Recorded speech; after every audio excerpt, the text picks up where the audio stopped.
হ্যাঁ হল কি ভাই, আমার মেয়ের খুব ইচ্ছা আছে পড়ার। এখন জামাই থাকছে না 6 মাস বাড়িতে, এই ফাঁকে উচ্চ মাধ্যমিক পরীক্ষাটা দিয়ে ফেলো। কি ব্যাপার সালমা, তুমি এখনো দাঁড়িয়ে আছো যে, বাড়ি যাবে না? এই হ্যাঁ যাবো, টোটো পাচ্ছি না। এসো বাইকে উঠে বসো।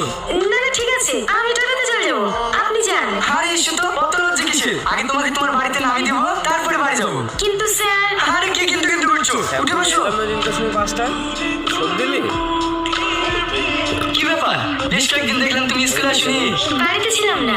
এভাবে স্কুল কামাই করলে পাস করবে কি করে? আর কামাই করবো না স্যার। ঠিক আছে ঠিক আছে, মোবাইল আছে কাছে?